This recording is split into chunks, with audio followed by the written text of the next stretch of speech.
All right. I'm here, guest on talking about Marvel comics and movies and stuff like that. Um, and why don't you introduce yourself? My name's RJ, and I have a YouTube channel that I don't really update that much. I mean, I have a couple videos on it, and um, I've seen the I've seen the few of the Marvel movies, and I've watched the watched the animated shows when I was younger, but I never really read the comic books. So, And it's me, Mr. Red Fox. You all know that I'm a huge Marvel and DC comic fan, but in terms of the Cineverses, the cinematic universes, I'm leaning more toward Marvel than I am towards DC. So we're here to talk about the cinematic lineup that Marvel showed at this year's E3. Not at this year's E3, the cinematic universe that they wanted to show. Pardon me. So, so basically, um,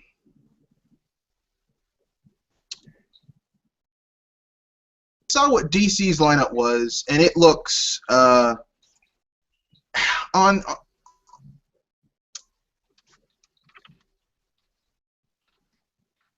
the surface it looks good,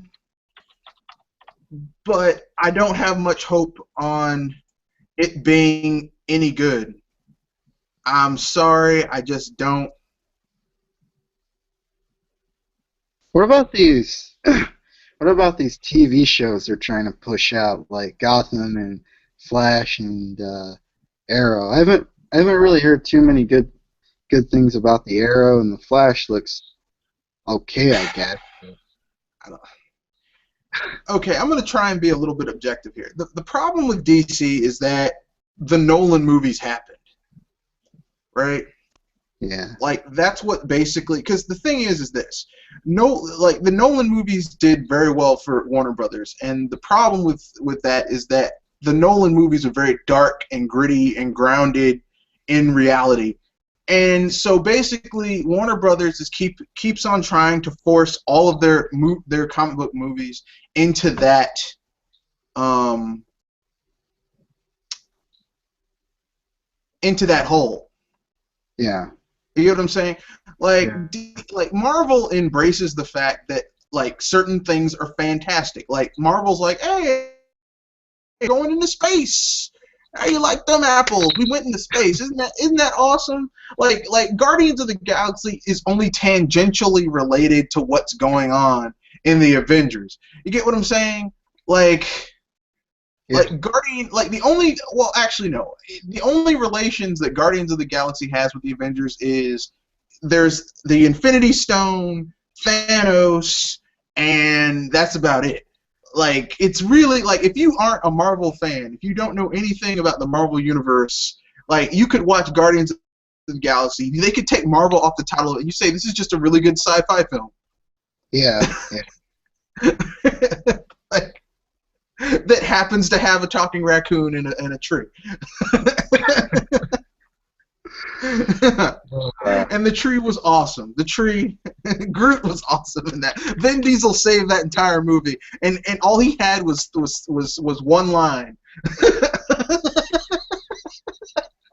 Okay, do you know how good you have to be in order to emote all of that stuff with one line? yeah, yeah. Still have to. I still have to see that movie. See, I don't jump on. I've seen a lot of the movies. I just haven't seen all of them. Like I've seen the Avengers. I've seen Captain America, Winter Soldier. Um, Yeah, I've seen see what else? Oh, Thor, the first Thor, and I don't know. I can't remember all of the ones I've seen, but apparently, Thor. I wonder. I wonder if with a lot of these movies, I wonder if they're all just going to exist inside this one universe, like this one. If all of them are going to essentially lead up to, The Infinity thing. yeah, And Thanos. Well, I think that's what Marvel Phase 3 is, them leading up to the Infinity Gauntlet thing. But I think after that, Marvel is going to branch out into other stuff because I mean those actors' contracts are running out, right? Chris Evans has like maybe 2 more movies he's got to be in, and then it's going to move on to someone else, right? And then they'll retire him and get the dude from She Hate Me, Anthony Mackie, who played Falcon and Winter Soldier. The She Hate Me guy. That's what I'll call him from now on. Oh, dude, it's the She Hate Me man. But for those of you watching this, She Hate Me is a Spike Lee film, directed by Spike Lee. That basically borders on being softcore porn. wow. Yeah, almost, but not quite. It's still you can if you take your girlfriend to see it, it's an art house film. But it's a very interesting film. It's not one of his best works. Let me put it that way. But it's okay. But basically, when they said Anthony Mackie was playing the Falcon, I was like, really? The She Hate Me guy? but anyway, yeah, they'll switch because in the comic books, Falcon basically Captain America, something happened and he lost the effects of his super serum, so now he's like an 86-year-old man. So he can't be Captain America anymore because we can't have an 86-year-old man, an old man. I'm an old man. We're the greatest generation. We can't have that old man fighting. He's too old. So they got Falcon. They put him in the outfit, gave him the shield. Now he's Captain America, which is okay by me. That's cool because Captain America is more than a person. It's an idea. Like Thor is more than just the Norse god in the Marvel universe. It's an idea. It's an emblem. So let's go over what Marvel basically is, what they're teasing. Okay, their first movie that's coming out next 2 years from now is Captain America: Civil War, May 6, 2016, and it's going to have Chris Evans versus. It's going to have Captain America versus Iron Man. So I have a question. Like, I've heard things about the Civil War conflict within the Marvel Universe. Like, how did that get started? Like, what? Well, okay, basically, since you don't read the comics, I'm not gonna ruin it for you, but basically what happened is this. There was a fight between a team of superheroes and a villain, and someplace in America, I believe it was like New England or someplace like that, and a schoolhouse was demolished. And basically, like Tony Stark said, enough of this. We're gonna have a hero registration. We're gonna have a hero registration act where people with powers are gonna have to register who they are and what they do, so that like if something like this happens, we can come after you. And Captain America, because, World War II vet, is like, this is how the Nazis began rounding up people. Like, you can't make people identify themselves as a certain ethnicity, because basically, if you have superpowers, it's almost like an ethnicity in the Marvel universe, like mutants or something like that. And he's like, you can't do that because that's a slippery slope. And basically, they began to have, like, there were 2 sides of these opposing conflicts. Iron Man trying to wants them to get registered, and it basically started this massive, for lack of a better word, civil war in the Marvel universe. Basically, things got real raw real quick. And true, that would be interesting. Yeah, that would be interesting to see. Oh, somebody else entered. That would be interesting to see the superheroes go after each other. I wonder how that would. Yeah, that basically is what happened. Oh, we've got our other guest here. Excellent. Yeah, that was the Civil War thing. Basically, they fought each other, and like the thing that the important thing to take away from Marvel Civil War is that it was a pretty decent storyline, but it had, if you are a long-term comic book fan, it had characters doing things that kind of went against their particular normal way that they act. But I mean, in this film, like basically, this film is going to have Captain America versus Iron Man. Sony is trying to get in on the pie, and they're going to try and get Spider-Man into this film because let's face it, Sony's been messing up with their Spider-Man films. I like the first Spider-Man movie. The second one sucked. I'm sorry. Well, I didn't. The first movie. I'm not gonna say the second movie. Well, no, you're right. The second movie did suck. The second, the reason, like, here's the thing. Okay, Mark Webb did the best he could with what he had. Like, as a director, if someone hands you a bag of manure and they're like, do something with it, like Mark Webb with the bag of manure he was handed, he did the best he could. Still didn't change the fact from being that the movie is made of shit, though. That's Like, he loses his powers because of his emotions or something like that. What was that all about? well, look, listen. Here's the thing. That movie, Spider-Man 2, should have been either two movies. It should have been two movies. Spider-Man 2, the first Spider-Man 2 should have been like the entire Amazing Spider-Man, the two movies that have been released. The first movie could stand on its own. The second movie should have been two movies, right? The first movie would have been introducing the Sinister Six, right? Yeah. Like introducing the Shocker and the Rhino and the Green Goblin, the new Green Goblin, whatever that is, maybe the Vulture, stuff like that. And then in the last movie would have been like, okay, here is what's it called? Here is like Gwen Stacy dying, and that would have been the end of that Spider-Man trilogy. But see, Sony crammed two movies into one film, and that didn't work out for them. And that was the problem with Amazing Spider-Man 2, because basically it's like two movies into one. It's like the Rhino, like the way they introduced the Rhino shouldn't, like, it just, I'm like, what? You know what I mean? Yeah. It seems like my fear has come true with that second movie. Well, they rushed it. But like I said, I'm not blaming Mark Webb. Like, here's the problem with Amazing Spider-Man 2.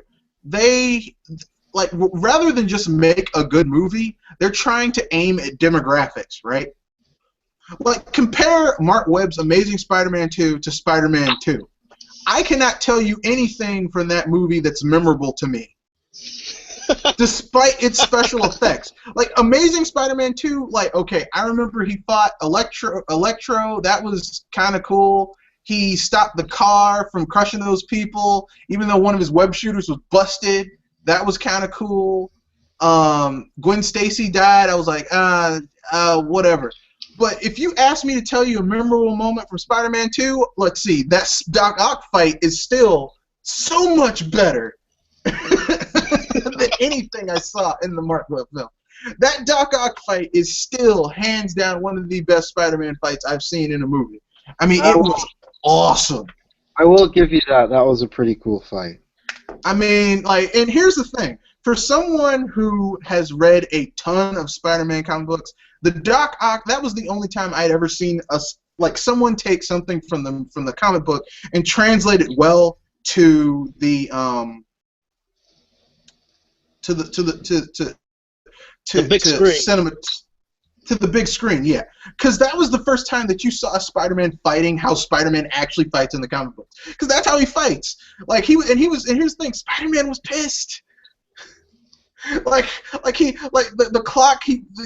clock hand breaks off of the thing, and he uses his webs to throw the thing at the dude. It's just, the whole fight is just so awesome. And they're fighting through the city, and they get to the train. I mean, just, oh man. But I digress. So basically, yes, ladies and gentlemen, we have geekgasm going on. Yeah, we digress all the time. So basically, that's their film. It's going to be Civil War, which in the Marvel universe is this big major thing where you have like Captain America is one of the most iconic Marvel characters of all time, going up against Tony Stark, who's like a professional douchebag. And well, the thing is, I like Iron Man, but let's not muddy the waters here. Tony Stark, almost every bad thing that happens to Tony Stark, he brings on himself. That's true. Exactly. I mean, wouldn't Iron Man be like Marvel's Batman and Captain America be like their Superman? Or? No. Iron Man is not really their Batman. You want to know who the Batman of the Marvel universe is? Black Panther. Oh.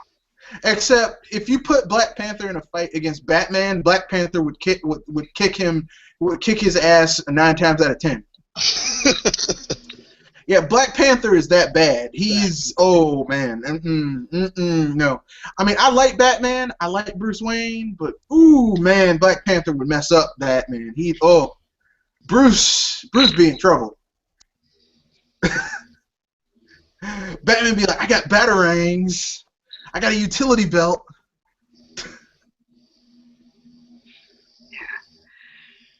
But let's get back to these movies. So we've got Doctor Strange coming out in November, which makes sense because Doctor Strange is like all sorcery, and he's the Sorcerer Supreme, so that makes sense. It's going to come out a few days after Halloween, so they got to cash in that holiday crowd.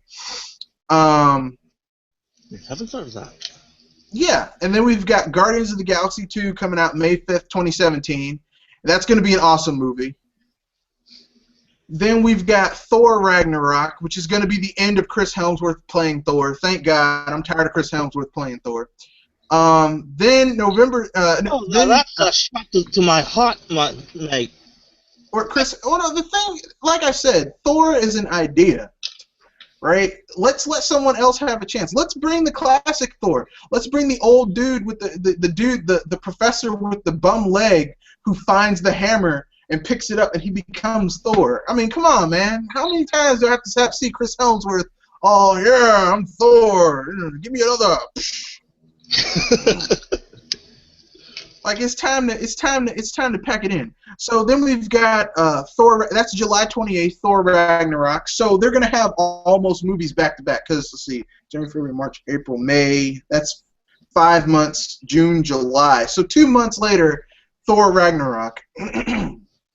Then November 3rd, that same year, following the Halloween trend, Black Panther, which is that movie. I'm having a fangasm just thinking about that movie. The Wakanda people, the fire shall never extinguish. So who? I'm a Black Panther fan. I like the idea of a black superhero who is so badass that he could take out the Fantastic Four. That makes 2 of us, mate. I'm happy that there's a black superhero who is man enough to deal with to marry and deal with Storm. I'm happy there's a black superhero who's so badass that, unlike Batman, who apparently all of his villains are always escaping from Arkham Asylum, you get 2 chances with Black Panther. And you're good as dead. And the second time, if you come back a second time, he's going to kill you. Okay, that's it. That's it. That's it. You get 2 shots. That's it. Plus, he's rich, so that's cool. Heck, if you endanger the people of Wakanda, oh yes, you'll be dead, my friend. Oh yeah. He's awesome. Then they're gonna have Avengers: Infinity War, May 4th, 2018, which is like this is where the Infinity Gems come into play. Then July 6th that same year, Captain Marvel with the female Captain Marvel, not the Captain Marvel that we've had for the last 20 years. And then the Inhumans, which is going to be like, I'm not as familiar with the Inhumans as I am with Captain Marvel because it's a lot of comics and I don't really read the Inhumans, sorry. And then ending with the Avengers Infinity War Part 2, May 3rd, 2019. Boom. And that's going to be the end of Marvel Phase 3. That's going to be the final countdown, if you will. That's nuts. Yeah, it is. I mean, they're going to be getting a lot of my money. So, you think this might be overload, or do you think you think they might be doing too much, or? Well, here's the way I'm going to look at it. If they can continue to deliver movies that are a certain genre of film that at the same time is also like that's not like exactly a superhero film, like I mean that's been the strength of Marvel's films at this point, is like, yeah, they're superhero films but they really aren't, you know? It's like the Hulk film was The Fugitive, right? Iron Man is their version of Batman, but Iron Man really, like, he's not like Tony Stark is not Bruce Wayne. You get what I'm saying?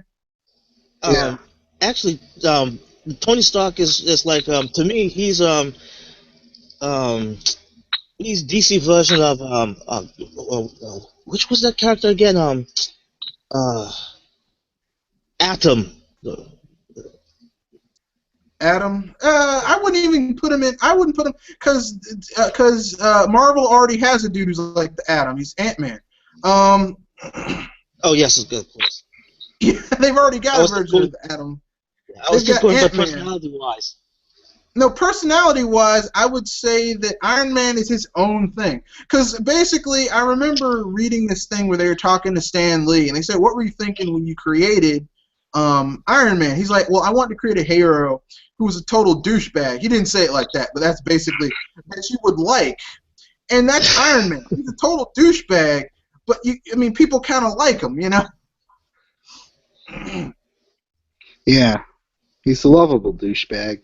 He's a lovable douchebag. He's the anal hole who can get away with it. Well, he brings everything on himself. Like, okay, if you're an Iron Man fan, the only reason that Tony Stark had to put the thing in his chest so that he could live was because Stark Industries made weapons. And the reason that happened, that he got the thing in his heart, was because he got kidnapped by the Mandarin. The Mandarin, in order to teach him a lesson, hit him in the chest with his powers and messed him up, but he couldn't kill him because he wanted to make him an iron suit for war. And that suit, Tony Stark then took it for himself and called it the Iron Man suit. But that's initially, like, I mean, the only reason he got kidnapped was because Stark Industries made weapons. And Tony Stark had been head of Stark Industries for, like, at that point, like 10 years. He could have changed them from weapons, but, you know, he brought it on himself. No. Speaking of the Mandarin, since you guys have read the comics, what did you guys think of Iron Man 3? I just watched that movie again last night, and I'm just gonna say this. I watched Iron Man 3. No, I watched Iron Man 3, and then I watched Man of Steel. And like both movies did some things with the characters' characterization from the comics that did not sit well with me. But the reason I wasn't as mad with Iron Man 3 as I was with Man of Steel is because, like, with Marvel doing that with the Mandarin, it felt like they dropped the ball, but it was like they still got a touchdown. You know what I'm saying? Yeah. It's like it was a fumble. I didn't like it, but they still won the game. You know? with the whole Man of Steel thing, I was like, you just no. If you're, and it's not that they had a Superman who was more dark and gritty, for lack of a better word. It was that if you're gonna go with a Superman who's more dark and gritty, you are not allowed to use the red, blue, and yellow colors. You gotta go old school Superman. Old school Superman who's not faster than a speeding bullet, doesn't have all these powers. He's just a dude who can jump really high, run really fast. No kryptonite. You got to go with that Superman. You can't use the iconic Golden Age Superman for your stuff. And they didn't do that, so I had a problem with that. The problem I had with Iron Man 3 is I felt it was too predictable. Like, in the beginning scene where Tony Stark completely, dismisses that guy, I was like, yeah, that guy's going to be an antagonist. Yeah, he's the villain. Yeah, he's the villain. It was predictable. You're absolutely right. It was very predictable. But the thing for me as a comic book fan is that they just completely messed up the whole. Like they could have really done the Mandarin some justice, because if you know anything about Iron Man, the Mandarin is like Iron Man's arch nemesis, right? He is, and like. One of the core things about his art is that he's got these 10 rings that are like magical that give him special abilities. That's the thing. We can't use magic because for some reason, we have to be grounded in reality, which doesn't make sense since that movie referenced Avengers. You have Thor. Dude, it's Iron Man. Okay, they've got Thor. They've got the Hulk. They've got Spider-Man. They could have had a magic. Look, they're gonna have Doctor Strange in a few years. They could have had a magic using They could have had a magic using villain, but they were like. Here's the thing: when they made Iron Man 3, Marvel was still getting their formula down, and they were afraid to embrace the strangeness. This is why Guardians of the Galaxy was such an important movie, because if Guardians of the Galaxy could make Marvel money, then they won't be so afraid to embrace the strangeness with their other IPs. So we'll get a Doctor Strange movie where he'll talk about bolts of Balthak and the 7 moons of Shalador and all that weird stuff that make no sense, but people are going to watch it anyway because it's the Sorcerer Supreme, I wouldn't mind if they actually bring back the Mandarin as it was intended to be in a 4th film, if they ever do a 4th Iron Man film. Well, if they ever bring back the Mandarin, I want him to be as he is in the comic books. Yeah. An ancient Mongol who managed to find all of the rings, all 10 of them, put all of them on, and now he's friggin' unstoppable. And heck, in order to make it fun, you can even bring back Fin Fang Foom. And if you don't know who Fin Fang Foom is, Fin Fang Foom is a dragon who's sometimes a villain, sometimes a good guy. You never know in which iteration they're going to recreate him, but he's kind of racist character. I say he's the dragon that's in it for himself, for his own amusement. Yeah. Fin Fang Foom. You got to bring back Fin Fang Foom, and hey, while you're at it, MODOK. I want MODOK. That's right. You can bring back MODOK too. That's right. And you know what? Since this is Marvel, the new Marvel, where they're embracing strangeness, I don't want a euphemism for the MODOK. I don't want a dude. Well, this is MODOK, but we couldn't. No, I want a CGI floating head. Okay. Oh God. If you could have a talking raccoon and a tree, damn it, I want a giant floating head. I don't want any questions. I don't want, people, well, that's too strange. Look, if I want to watch something that's grounded in reality, I'll go watch those god-awful Nolan films. Well, they weren't. The second one was pretty good. I'll go watch those Nolan Batman films that had a Batmobile that was not a Batmobile. It was a tank, and a Batwing that was not the Batwing. It was a friggin' hovercraft. Those things really irked me at the beginning. If I want to go watch something that's grounded in reality, I'll just go step outside. Yeah. I'll go watch a nature documentary with a lion chasing down a baby gazelle and kill it. And I feel terrible. I'm like, oh man, that's terrible. Oh, my heart hurts. You know, not to say that Batman never had a tank. He did. He did get a tank. But it was after he was in his like mid to late 50s and he just couldn't do the stuff he used to be able to do. He was old and broke down. Yeah, you might need a tank at that point, Batman, but not Batman in his prime, no. Yeah.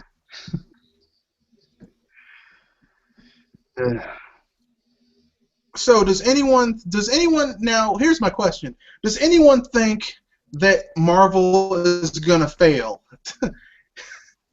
I don't think anytime soon?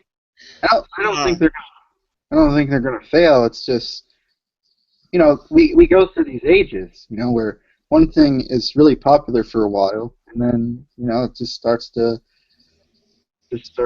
fall off. I mean, during the 90s, Disney had some pretty big movies like Lion King, Little Mermaid, and Aladdin, and then that, after a while, that kind of faded off, and, you know, Pixar came along and saved them, and some wind in their sails. yeah.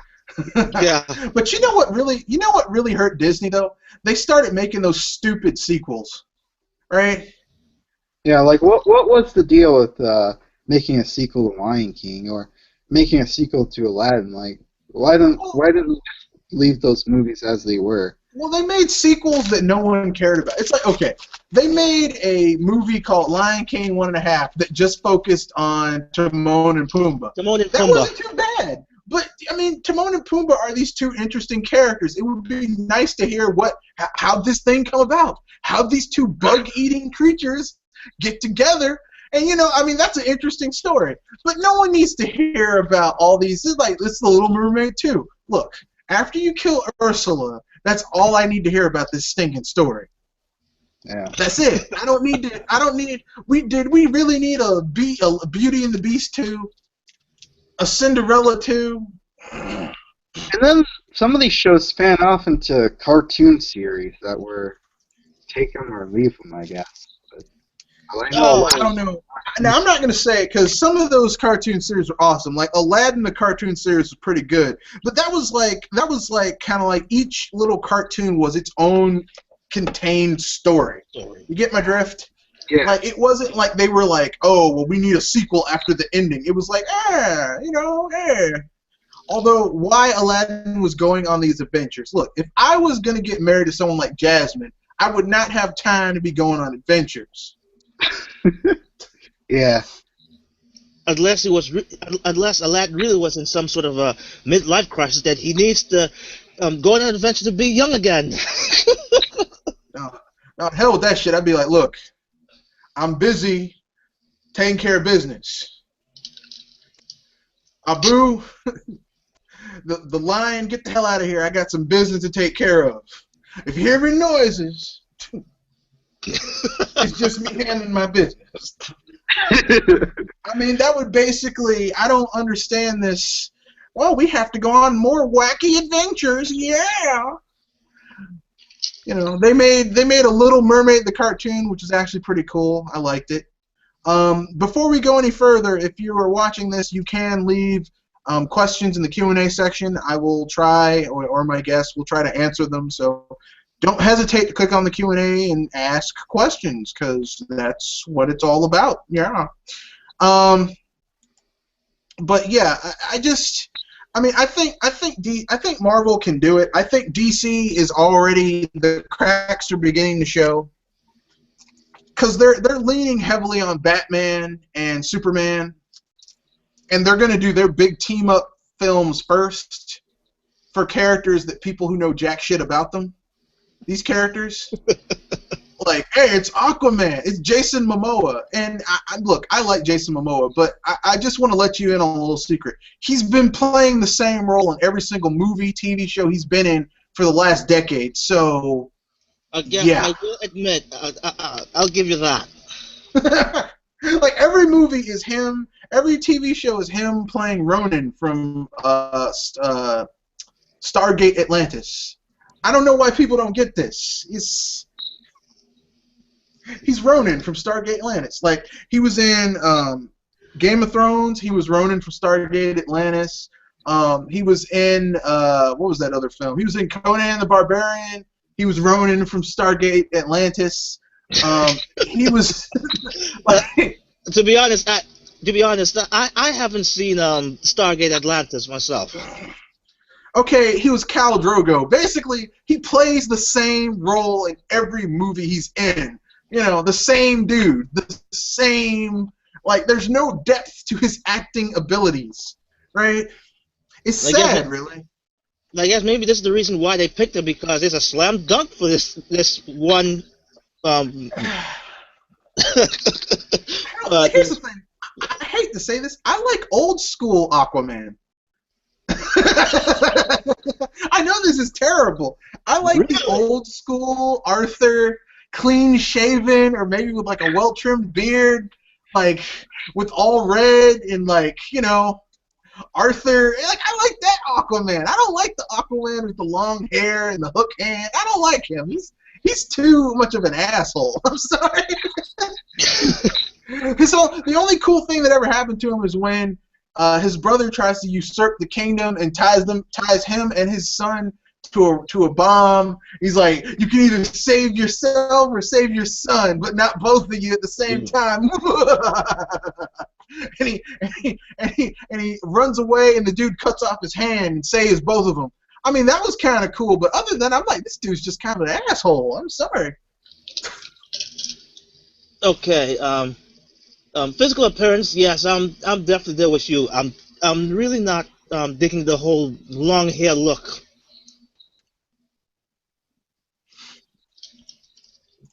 I mean, I just don't know how long I can play. I don't know how. Like, here's the thing. Okay, I go to the movies for an escape. You know what I'm saying? You know that's.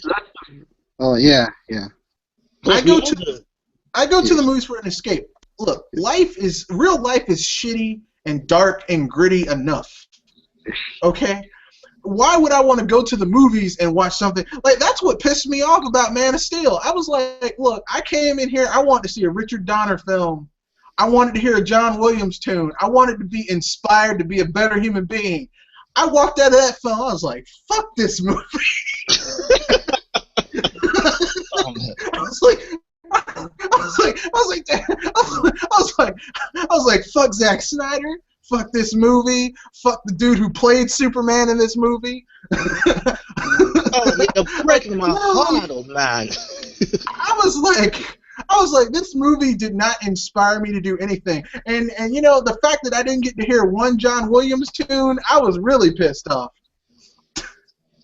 I had to listen to the Superman march on my record player for like 3 hours after that to get the bad taste of that movie out of my mouth. You have a record player? Yes, I have a record player. I collect records. That's pretty cool. So I had to listen to that for like 3 hours. I was like, okay, if I listen to this, it might help get the taste of that movie from out of my mouth. Please let it work. And it did. Now I can watch it now, and I'm like, I hate this movie, but I don't feel like kicking anyone down a flight of stairs while watching it.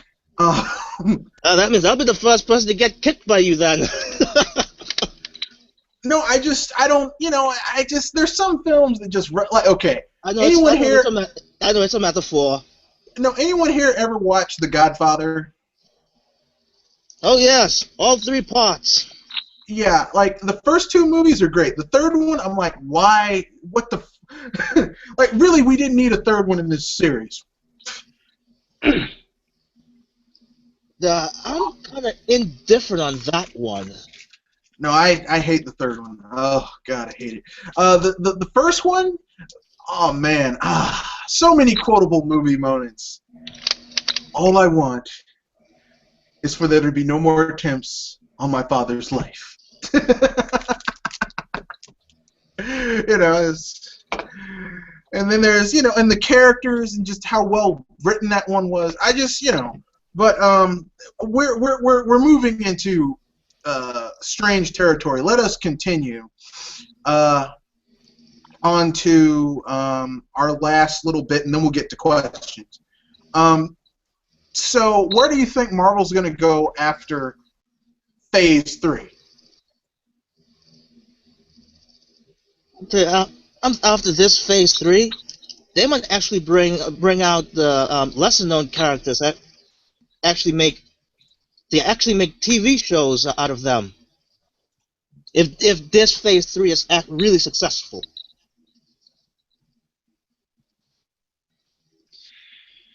Yeah, I could probably making more movies out of, again, lesser known characters. Isn't the third Avengers supposed to be split up into 2 parts? The third one. Yeah, they're what they're doing is that they're going to put it's the Infinity Gauntlet thing, and there's going to be part 1 and then part 2. Because basically, the Infinity Gauntlet was a major event in the Marvel Universe where Thanos finally got his hands on the Infinity Gauntlet, and it's going to be an awesome fight to the death. It's going to be awesome. There's going to be fights. It's going to be great. Anyone have any thoughts about Avengers Age of Ultron before we get started? Before we get to the questions? The trailer. The trailer. It looks pretty cool. I thought it looked all right. It was drop dead gorgeous. Just seeing. You had a fangasm, didn't you? Yeah. You did. Yeah. I could sense it. Yeah, considering that, where I am, I don't have access to comic books, so I've been just reading on Wikipedia, looking at small strips, even pictures of it, screenshots. But I'm like, they really nailed him on this one. So who is Ultron exactly? Basically, Ultron is a super android created in the comic books. It was created by Ant-Man, but in the movie, it's going to be created by Iron Man. It's basically supposed to, when the Avengers can't deal with a problem, like if they're busy fighting something else, Ultron can show up and help deal with it. The problem is that Ultron comes to the conclusion that its greatest threat are the Avengers themselves. So it attacks them. And Ultron's special ability is that it can adapt and overcome the fighting abilities of superhumans. So, yeah. Yeah, after saying that, you really think you really get the feeling of there was one shoot of Bruce Banner was like crippling down, like he's like scared of something. I was like, dang. Yeah, but here's the thing. Ultron has fought the Avengers 6 times. Of those 6 times, he's been defeated 3 times. Of those 3 times, 2 times he was defeated, once by one of his own creations, Vision, who eventually became a member of the Avengers. Once he was defeated by Ant-Man, who figured out a way to deactivate him.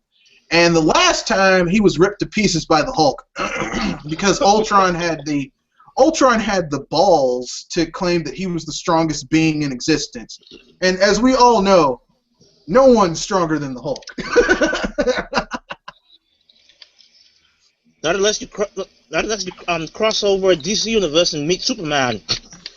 Like I said, no one is stronger than the Hulk. I don't care how strong Superman is. Given enough time, the Hulk can overcome has no limits. He just keeps on getting stronger. So, like I said, no one is stronger than the Hulk. Not even Superman. I said it. I know a lot of DC fans, but Superman, look, listen. We have seen Superman get his ass kicked by people who were just really friggin' strong. Didn't have kryptonite, just beat the shit out of them. Okay? Doesn't happen very often, but it has happened. Okay? The Hulk doesn't need kryptonite. I mean, he's radioactive, so we know Superman doesn't do too well against radiation. And we also know that the Hulk just keeps on getting stronger the angrier he gets. Superman flying around at super high speeds wouldn't work because the Hulk has preternatural accuracy, which means he can predict where you're going to be before you're there. So that old, I'm moving really fast and dodging. Oh shit, he punched me in the face. Never mind. Yeah, but then you're going to hear some DC fans, including myself, say, Superman is just holding back. They always say that. And look, let me put it this way. Superman can hold back all he wants to. Okay? It's kind of like when Batman fought Swamp Thing. He's like, well, if I can get him to his upward limit. Swamp Thing has no upper limits. He has no upper limit. He just gets stronger. Stop. Okay? I don't care who your favorite character is. Look, listen. The Hulk, given enough time, like, I'm not saying he's unstoppable. I'm just saying that given enough time, he'll overcome you. That's just how it is. Right. And then again, some of them might say, oh, just wait until Superman becomes supernova or something like that. He would fly into the sun. Yes, that's cool. But guess what? Look, let me put it this way. If he flew into the sun and became, I forget what's it called, Nova Superman, Solar Suit Superman, whatever you want to call it. Look, listen. Even if he did that, given enough time, the Hulk could overcome even that shit. Okay? I said given enough time. Given enough time. Of course, you know, the Hulk's gotten his ass kicked many a times by people who just, you know, if you knock him out when he first transforms, you got it easy. But if you give him time to build up, you're fucked. But And yes, that's enough. And yes, ladies and gentlemen, Mr. Red Fox has opened the Pandora's box. But that's enough of that. That's enough of that. It's time to get to our question. And the question is, what is your favorite Marvel movie? We will go starting with my left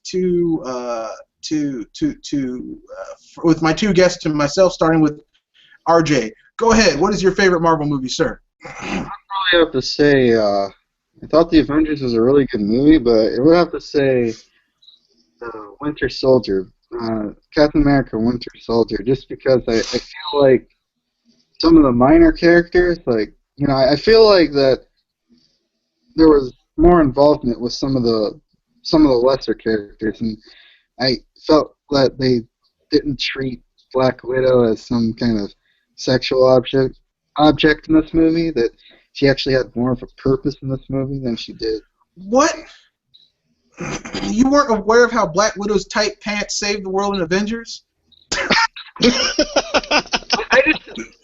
I just felt that she had more of a purpose in this movie, and she had a very important purpose in Avengers, because that dude who was going to shoot Captain America was distracted by her tight pants. It's like, oh, snap.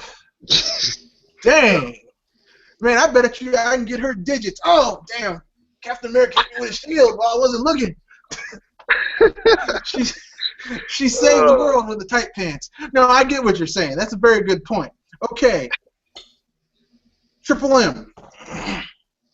Man, I am actually an X-Men fanatic, but how the three movies of X-Men were produced, and every single one of them got botched by even one small piece that makes me ugh. And don't get me started on the third movie, which is just no. Yeah, that movie's an embarrassment. You're right.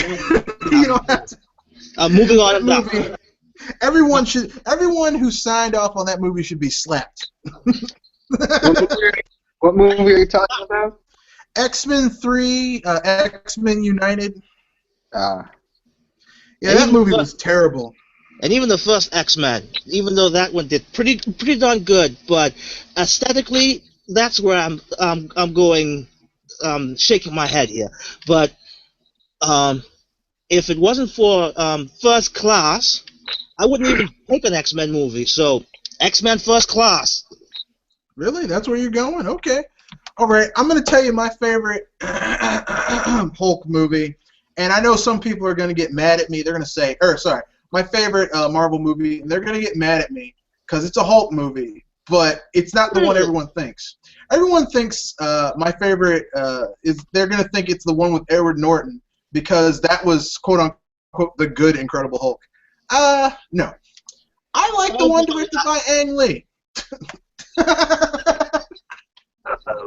I do, and I know some people are going to be like, Wait a minute. "How dare The one- you?"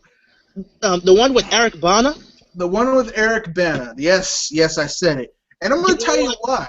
I'm going to tell you why I like that one. Okay? Yes, I know some people are going to say, "Oh, he fought those radioactive dogs." Those were some of the lamest villains ever. You're right, they were.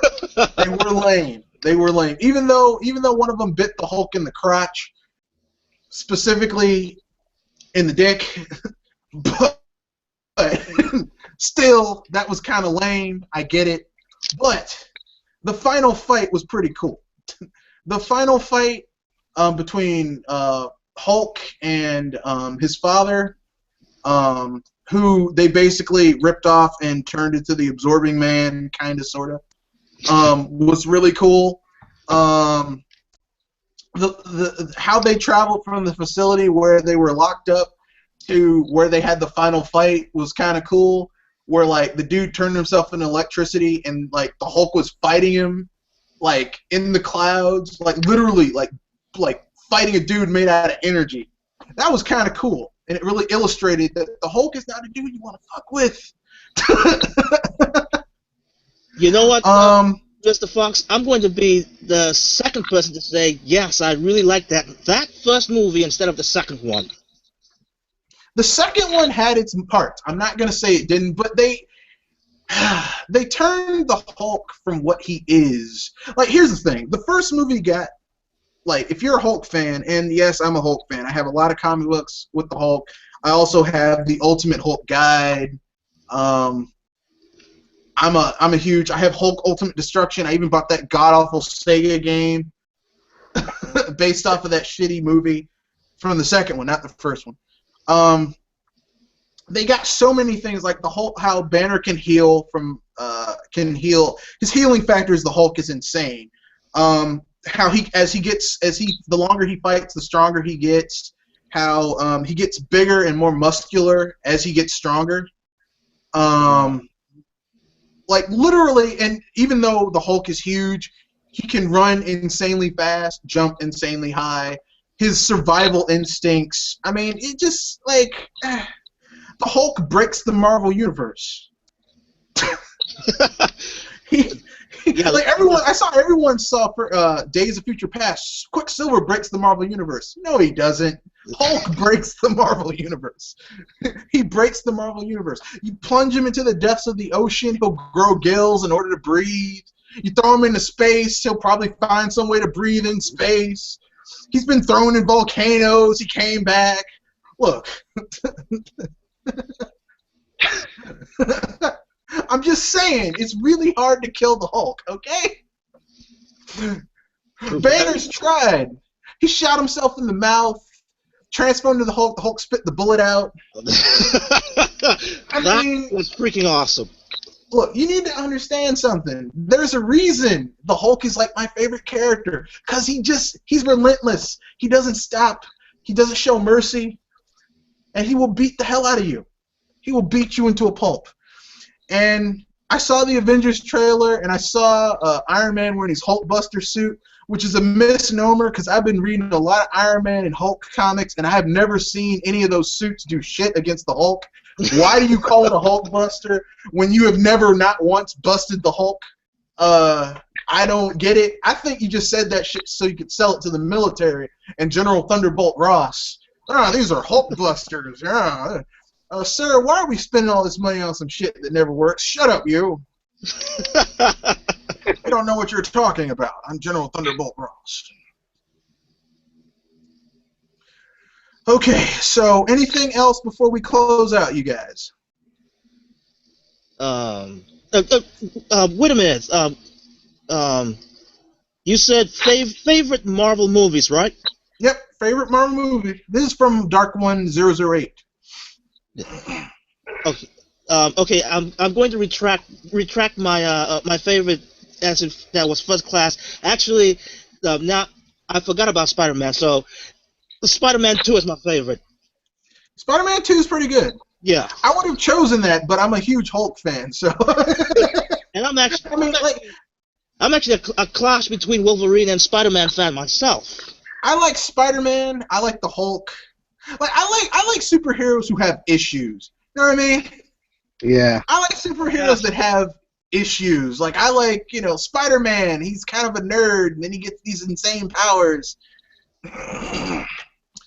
Hulk has anger issues, but I mean, if you saw your father murder your mother and there was nothing, and you were powerless to do anything to stop it, you'd have anger issues too.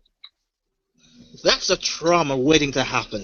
Yeah, yeah. Of course, he killed his father eventually, so he got his revenge. In the comics, he killed his father. As a matter of fact, he hulked out before he ever got exposed to the gamma radiation that turned him into the Hulk. He snapped and he broke the man's neck while he's visiting his mother's grave, and then forgot about it after he did it. So Banner was a mutant beforehand. He's always been a mutant. Same thing with Spider-Man. They were mutants before they ever got exposed to the thing. That just exacerbated the issue. Yeah, exactly. Yeah, you gotta read the comics. Once you read the comics, it starts to make sense.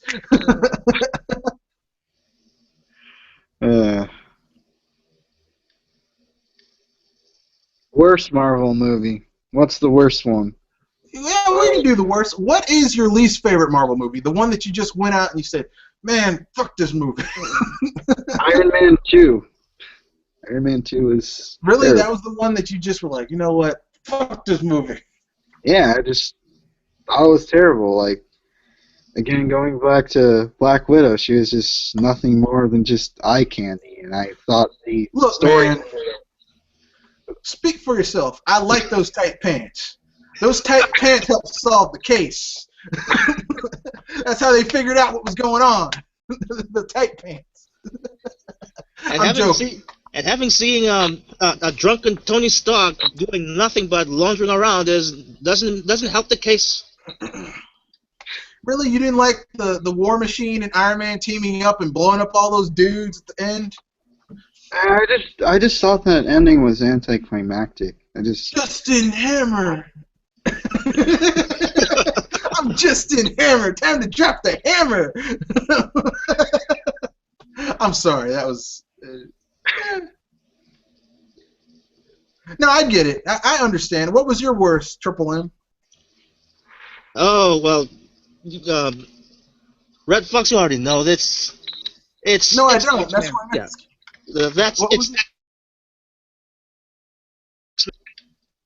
I mean, how the bloody hell can you kill Professor Xavier, man? Well, they didn't kill him. Didn't you see at the end of that movie that he's in a coma and he meets some lady named Mora? Even though in the comics Mora is this intergalactic empress that Charles Xavier falls in love with, and they just messed up continuity because Brett Ratner is a bastard. But anyway, never mind. That part I missed. Yeah. Well, you probably walked out because I know I walked out at the end. I was like, "Fuck this movie!" and kicked. I was actually in the theater with my family watching that. Basically halfway through the movie, I really wanted to walk out, but I felt like I might be disrespecting my family, so I kept begrudgingly there, watching the screen, almost about to puke every moment that I've seen that. With this shouldn't happen, or this should happen differently. In my head, and I'm like, I was just like, I was going to have a headache. And I'm the Juggernaut. And then the final Juggernaut, bitch. out the door. I like how they just casually threw the Juggernaut into that movie. I'm like, he hasn't been anywhere. You just threw the Juggernaut in here. I'm the Juggernaut. bitch. He didn't even say it right. He didn't even say it right. He's like, who are you? I myself was waiting for that one line. I'm like, really? And he messed it up. That's not how you're supposed to say it. It's like, I'm the Juggernaut, bitch. Don't be asking me questions, bitch. I'm the Juggernaut. No, but my least favorite Marvel movie is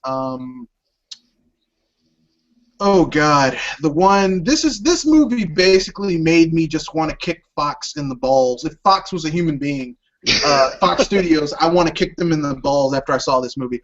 Fantastic Four 2. Oh, the first movie was the first movie was bad. The second one, they fucked up Galactus. How do you mess up Galactus? They messed up Galactus. Like Galactus, let me put it this way: the Marvel Universe only has 3 ultimate badass characters, really. There's Thanos, there's Galactus, and then there's Satanish. Okay. Now, Thanos is basically the Marvel Universe's equivalent to Darkseid. And if you're a DC fan, Darkseid is the dude who beat the shit out of Superman. Didn't use any of his powers, just beat the shit out of him, okay? That's right, that's Superman, Mr. I'm all-powerful. I flew into the sun and became Solar Superman. Yeah, Darkseid kicked his ass. No powers, just pure brute strength beat the shit out of Superman, okay? Yeah, yeah, okay. Then there's Satanish, who's basically kind of like Satanish is basically the devil. He's the devil of the Marvel universe. He's the devil, and his chief henchman is Dormammu. That's his name. I didn't make this shit up. That's his name. and Dormammu, you know who Dormammu's principal enemy is? Dr. Stephen Strange. That's right. The Sorcerer Supreme. You might probably see the villain of Doctor Strange in the movie Doctor Strange, coming on November 4th, 2016. And I hope they name him Dormammu, yes. I don't want anyone changing the name to make it more... I want to see an actor, actually. And they say Benedict Cumberbatch is supposed to be Doctor Strange. I hope not, because I don't really... I like Benedict Cumberbatch. I don't really think he's going to be a very good... I don't think he's going to be a very good... the Doctor. You know, I don't think he's going to be a very good Doctor Strange, because, I mean, he's the same age as I am. He's 28. He doesn't look good with facial hair. Like, really, like, Doctor Strange, you know, like, anyone here ever seen Venture Brothers? Yeah. No, I missed Remember the dude, Dr. Morbius? Oh, yeah, I know. That's basically a ripoff of Doctor Strange, okay? Like, yeah, that's a ripoff of Doctor Strange. Like, Doctor Strange, you know how you'd always say, by the 7 moons of Guthrak? That's basically the stuff Strange does, you know. With the dramatic music, you know. That's Doctor Strange. Now I remember. Yeah, that's Doctor Strange. And Doctor Strange, like, they had a Doctor Strange movie in the 70s. And I'm not gonna lie to you, it looked like a 70s porno film without any of the porn, it was a very interesting film. I think Doctor Strange, it's about time Doctor Strange made his return. I hope that they get rid of Benedict Cumberbatch and get what's his name? I'll tell you who'd do a good Doctor Strange, because they could pull off the facial hair and the weirdness. Johnny Depp. Oh, yeah. Well, here's the problem. Pretty darn good. Johnny Depp's too short. That's the only thing.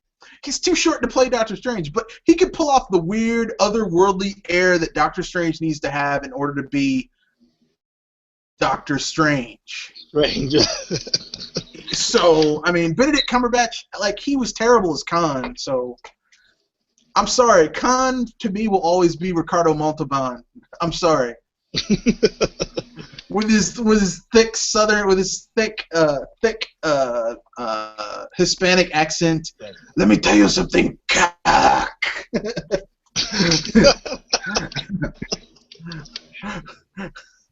I beat you, cock. God. If you're a Trekkie, you get that reference. Brings back memories, my friend. It brings back memories. Yeah, and he put that thing in those dudes' ears to control their brain. Oh man, I'll tell you something. Star Trek 2 is such a good movie. It still holds up. Star Trek 3, The Search for Spock was okay. Star Trek 4, where they went back in time, was pretty cool. I liked it. For the whales, that was pretty cool. Those two were decent, yes. Yeah, especially where Spock did the Vulcan neck pinch on some dude in modern day San Francisco who wouldn't stop playing loud music, and everyone's like, "Thank God, thank you." He was disturbing the whole bus. Thank you very much, Mr. Vulcan. So basically, what I'm saying is that that was my worst movie. Was that because they messed up Galactus? Because like I said, Galactus he eats worlds. He eats worlds. He's the collective spirit of entropy of the Marvel Universe, which means the decay of all things that exist. He is the embodiment of that decay. And he survives. Well, actually, he doesn't survive because he's immortal, all-knowing, omniscient. But in order to sate his hunger, he eats worlds. Jeez. Which is pretty damn badass. And they converted a dude like that into a dust cloud in Fantastic Four 2, because Fox likes to take franchises and fuck them up.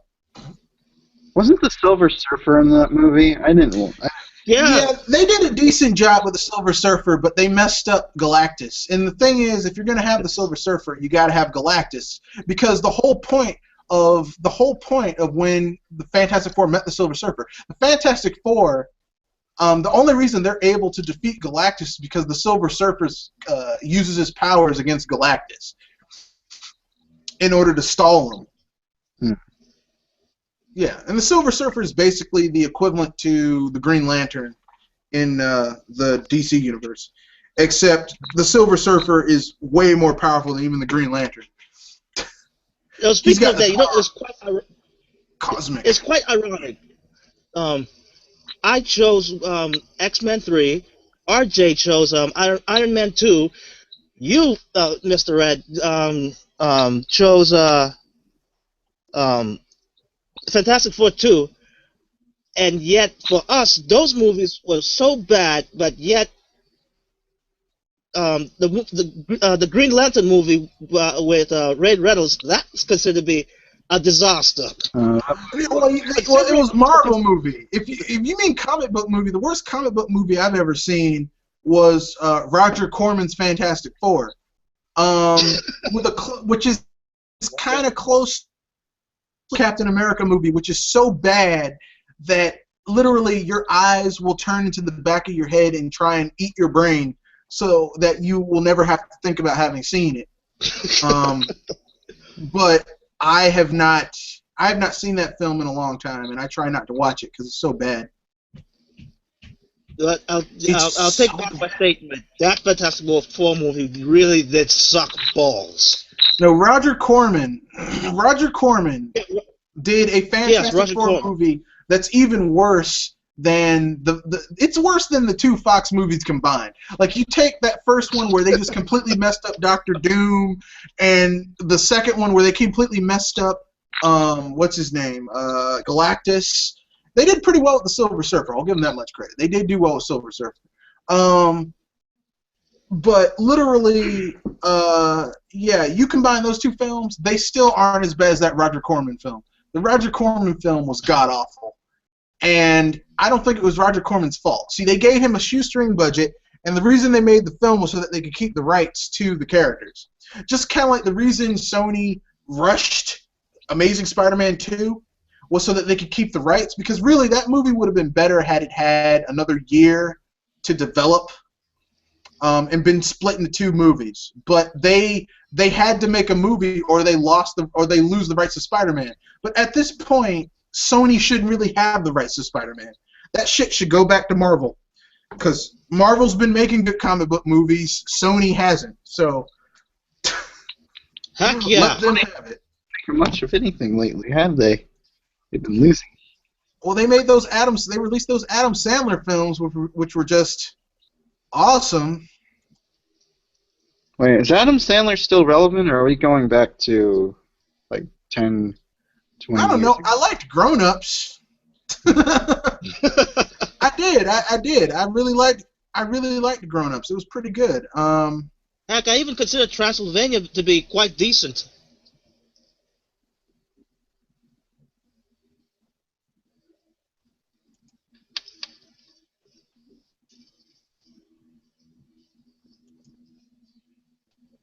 So, any other questions Silence.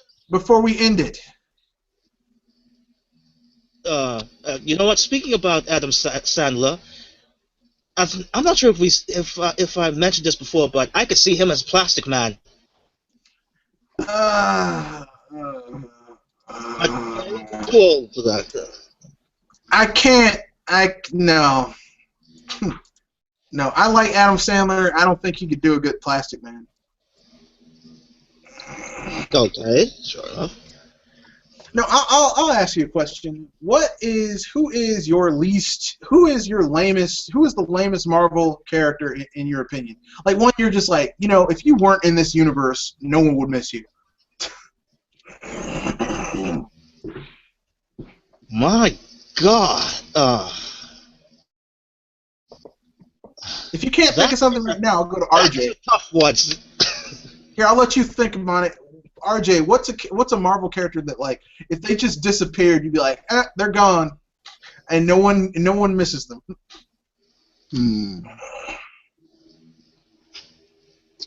I have no idea. I'm only familiar with most of the major ones, so. Okay, I got one for you. Really obscure. Here's a character that if he disappeared out in the Marvel universe, like, I don't think anyone would really care. And I'll tell you who it is. The Punisher. Frank Castle. He's totally useless. He doesn't have any powers. He's got a lame vehicle. He's just an angry white guy. He's kind of an a-hole. He's kind of yeah, I said it. Frank Castle, the Punisher, is an a-hole anyway. I mean, I'm sorry his family died, but I mean, damn. Like, here's the thing. Like, okay, imagine Frank Castle going. I don't think so. No, imagine Frank Castle going to the Avengers, right? And he's like, I want to apply to be in the Avengers. And they're like, okay, what are your qualifications? Can you fly? No. Do you have superhuman strength? No. Magic? No. What do you do? Well, I've got guns, lots and lots of guns.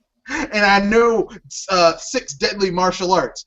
Well, I'm Iron Man. Nice to meet you. I've got all the guns covered because I own Stark Industries and we make weapons. So, I mean, I've got stuff that can trounce most guns. Martial arts. Well, we got the Black Panther over there. He knows like he's a master of all known martial arts known to man. So he's got that locked down. You say you drive a vehicle? Yeah. So what are your vehicles? Well, I got a Cadillac and a van. Really? A fucking van. Does the van have shag carpeting and a bumper sticker saying if this van is a rockin', don't come a knockin'? No, it's a gun van. I've got like guns in it. Okay, so you're an angry white man who drives a van filled with guns. Yeah. And kills people. Literally. Okay. You got to get out of here. What do you mean? I'm the Punisher. I punish crime. Yeah, you gotta get the fuck out of here. You gotta go right now. Bye.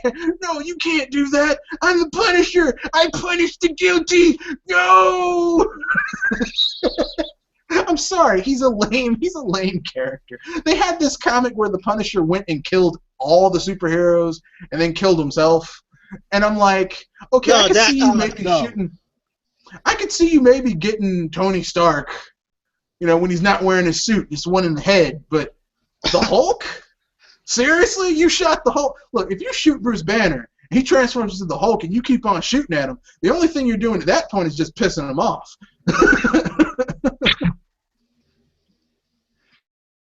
Oh, man. I'm Frank Castle. I punish the guilty. Yeah, he's in my opinion. Punisher is like the most useless. There's gotta be some other character that's much more lame than the Punisher. Look, he drives a van, man. A van and a Cadillac. Okay, I'm sorry. Yeah, look. He's the equivalent of a poor Batman. No, he's not even as cool as Batman. He's got a van, man. A van.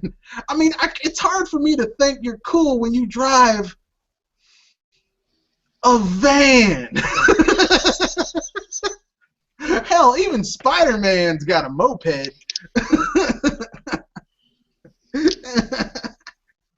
But that's not how he gets around when he's in his superhero things. He's web slinging, which is kind of cool. But you know, like if aliens are attacking downtown New York, we've got to stop them. Okay, I'll get in the cool Shield jet.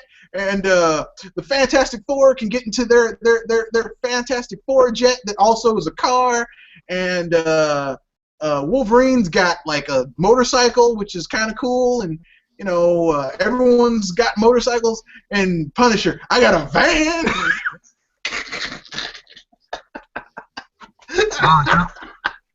Hey, look! Wait a second. This thing's got terrible mileage. I got to stop and get some gas before we get there. It goes to show you how useless the Punisher is. I forgot he was even a Marvel character. And he drives a van, which is just not cool at all. Now that I recall, there's this Toad character actually in the X-Men series. For me, I consider him very lame. Really? I would normally agree with you, except here's the thing. The Toad is very useful as comedic fodder. And he's also really good for being like the dude who basically a scout. No, he's the dude who basically like he's the guy who basically like you're supposed to feel sympathy for in the Brotherhood, right? Like he's the dude like, you know, this guy just can't catch a break. That's Toad, right? He can't catch a break, right? And you can't he's feel ugly. sympathy for. I don't feel sorry for the Punisher. I mean, he drives a van. I am sorry for a person who's an undercover cop. He actually had a life before all this misery happened. He had a wife too. I know, man, but here's the thing. It's like, okay, let me put it this way. Okay, his family died because he was a cop, right? Yeah. He was in a dangerous line of work. And you know when you're in a dangerous line of work like that, especially going after crime bosses and stuff, you know, some shit can go down. Like, I'll tell you, the only time I ever felt sorry for the Punisher was when he fought the Kingpin. Because the Kingpin fucked him up. Like, oh man, he got beat down like he stole something. I mean, really, Wilson Fisk wasn't playing around on that day, and I was like, "Damn, man, you need to get that eye popped back in your socket because it's budging out a little bit, dude. You need to go. Look, you need to go getting bitten by a radioactive dog or a rat or something. Get you some powers, because them guns ain't helping you, man." Okay, so he's basically the dirty by the dozen version of Agent Coleman. Well, the Punisher is a vigilante, but he has no powers, and he's got a van with a ton of guns. That's that's his thing. I got a ton of guns. At least he has something for us.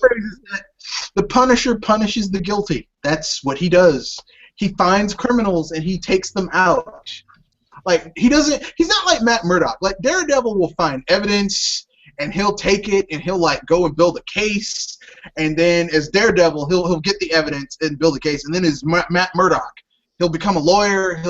He's a lawyer too, and he'll like sue and get stuff taken care of. He's punishing you, but he's like using justice, because that used to be the Daredevil's other catchphrase. First it was the man with no fear, and then justice is always blind.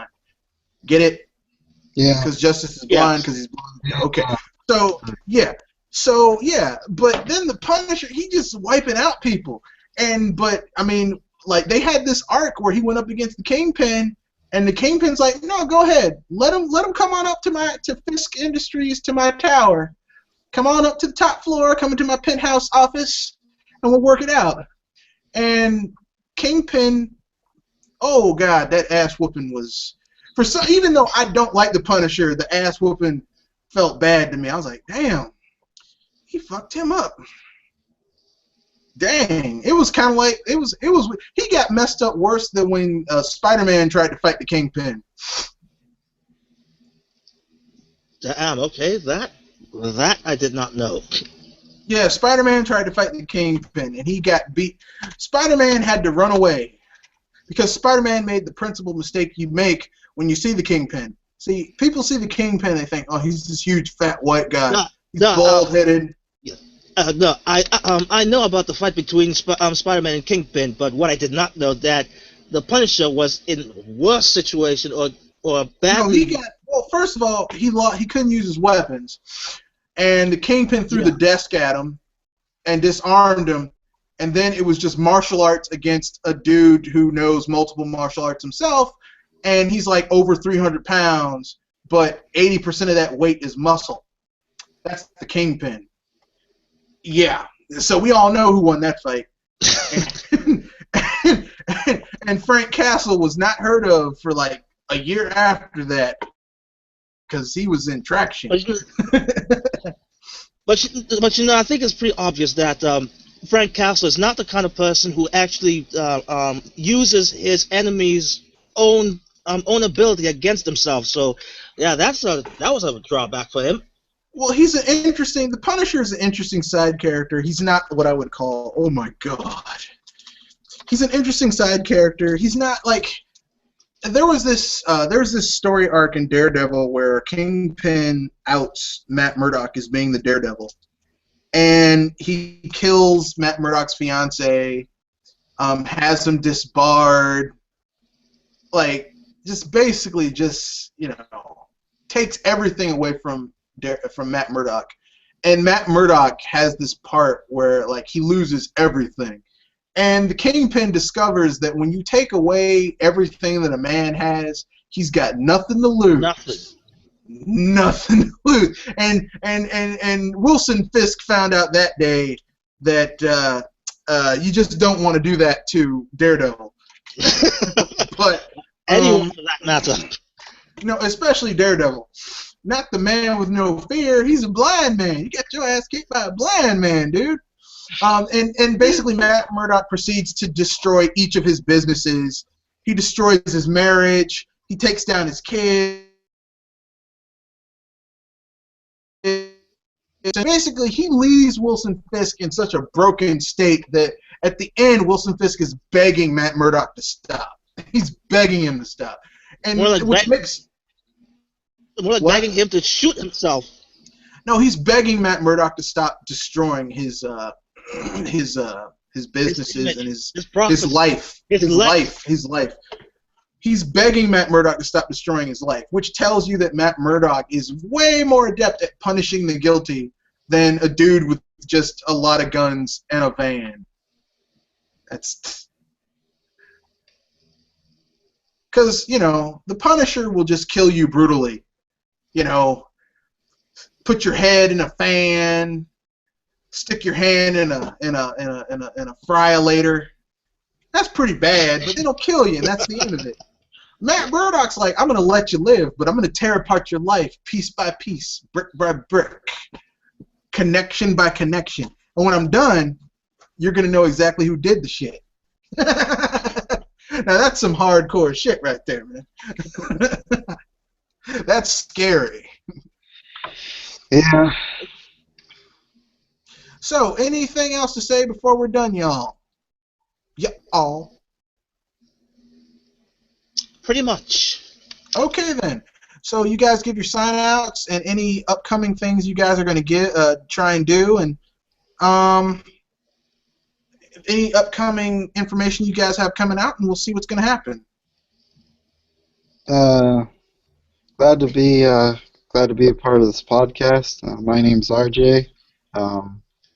I'm not really a huge YouTuber. I'll make a video every once in a while, but that's if something really interesting happens, like E3 or just some really interesting news comes out. But don't really have much time to do stuff like that with school and everything.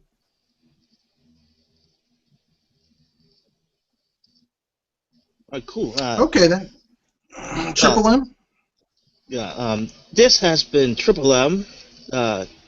Apologies for being late, but still enjoyed this podcast. And although I have announced that that project that was going to be that I'm doing, which I had some internal struggle for the past few weeks of mine, which kind of due to that part, it could have been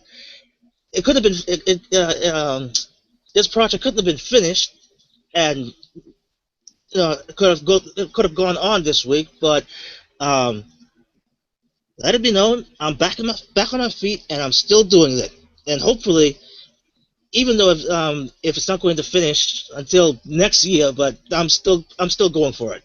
So look out for that on DGC for Gamers channel.